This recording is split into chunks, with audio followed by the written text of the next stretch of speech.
உண்மையிலே ரொம்ப ஒரு வருத்தமான செய்தியா இருக்கு. ரொம்ப ஒரு தைரியமான ஒரு மனிதர். எல்லா ஆடியோ லான்ச்சுக்கும் வருவாரு. வரும்போது கேட்பாரு. ஏன்னா அந்த ஒரு சின்ன படங்களுக்கெல்லாம் வந்து அது ஒரு மீடியா மேல ஒரு சின்ன வெளிச்சம் வரணும், ஒரு கான்ட்ரவர்சியான ஒரு இஷ்யூ எடுத்து அதை கொஞ்சம் பேசி விடுவாரு. அது வந்து ஒரு ஹெல்ப்பாவே அவர் பண்ணாரு. சின்ன படங்கள் நல்லா போய் சேரட்டும், போகும்போது போதுமா அப்படின்னு கேட்டு வர போவாரு. அப்படி ஒரு ஒரு தைரியமான ஒரு மனிதரா தான் அவர் இருந்தாரு. அந்த வெள்ளை உடையில வந்து அவர் பேசுவாரு.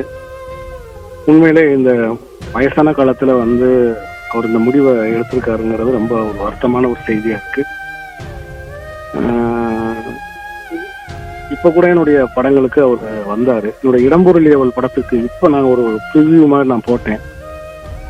ஒரு 1 or 2 years பேக் போட்டேன் நான். அப்போ வந்து அதை பார்த்து தனியாக அதுக்கு ஒரு வீடியோ பேட்டியே கொடுத்துட்டு போனாரு. அப்படி எல்லா படங்களுக்கும் வந்து அவர், குறிப்பா சின்ன படங்களுக்கு வந்து அவர் நிறைய சப்போர்ட் பண்ணக்கூடிய ஒரு தயாரிப்பாளர். அவருடைய ஆத்மா சாந்தி அடைய நான் பிரார்த்திக்கிறேன். எப்பயுமே வந்து உங்களுக்கு வந்து ஒரு நிகழ்தகவு தான் சினிமா அப்படிங்கிறதே வந்து. அதுவும் இன்னைக்கு ஒரு தியேட்டர்ல வந்து மக்கள் மன்றத்தை வந்து ஒரு படம் சந்திச்சு அது மக்களை கவர்ந்து அந்த படம் வெற்றி பெறுறது அப்படிங்கிறது யாருனாலையும் உறுதி செய்ய முடியாது. ஆனா அந்த காலத்துல ஒரு ஒரு விஷயம் இருந்துச்சு. என்ன இருந்துச்சுன்னா, மினிமம் கேரண்டின்னு ஒண்ணு இருந்துச்சு.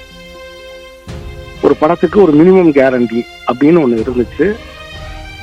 அது கால மாற்றத்துல வந்து அதிக திரையரங்குகள், முதல் 3 நாள் வசூல் அப்படிங்கிறது அது மாறினதுல வந்து நிறைய திரைப்படங்கள் தோல்வியை தழுவ ஆரம்பிச்சிச்சு. குறிப்பா சின்ன படங்கள். பெரிய படங்களுக்கு அது பெரிய நட்சத்திர அந்தஸ்து இருக்கும், நிறைய விளம்பரம் பண்ணுவாங்க, நிறைய கூட்டம் வந்துடும்.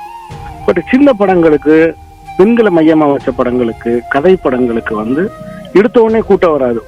ஒரு வாரம் கழிச்சுதான் அது மவுத் டாக்ல வெளியில பரவி தியேட்டருக்கு வருவாங்க. ஸோ இந்த வித்தியாசத்தை தான் நான் பார்க்கறேன்.